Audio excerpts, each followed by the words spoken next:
Betty just stands there watching them fight, doing nothing. Occasionally, she'll give Bruce a kiss, and she'll yell at her dad, "I hate you, Dad." Besides that, she doesn't really do much in the movie. And honestly, coming from Iron Man, it kind of reminded me of Pepper Potts a little bit in that first Iron Man movie. I thought for the time, the CGI was fine and looked pretty good. That definitely has improved a lot since then. This last thing is the benefit of being in a cinematic universe. A lot of what I did enjoy in this movie was the setup of characters that will be paid off later.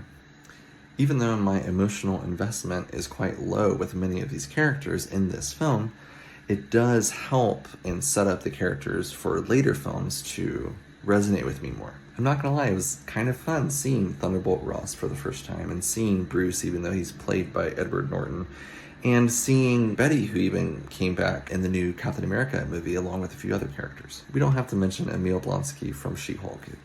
Let's just not talk about it. I think for a lot of this movie, they were going for a darker tone, and at times it even felt almost like a horror, kind of darker, grayish, greenish tint to the camera. The darker tone they were going for, I don't know if scenes were removed or if the script changed, but it seemed like the characters were just really, really thin and not very strong, and most of the time I had no idea what their motivations were. The personalities of the characters didn't come through for me. I'm not really sure what's the difference between Betty and Bruce and Thunderbolt Ross and all these different characters.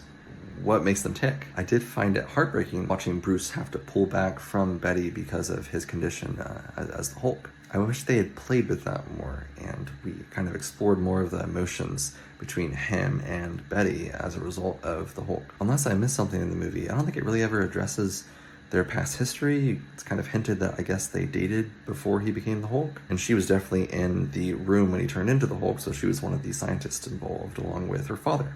Overall, I think this is definitely one of the weakest Marvel movies, but it did introduce a lot of characters that I do enjoy watching in later movies. With all that being said, Jesse's meter, what are you giving The Incredible Hulk?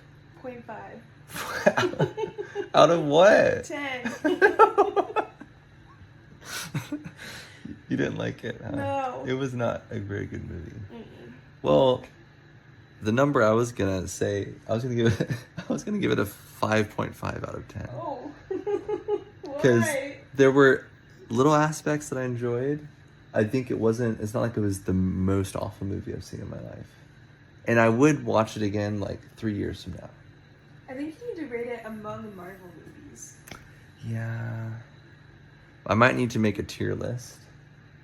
Anyways, 0.5 out of 10. It will be bottom tier. I'll still say 5.5.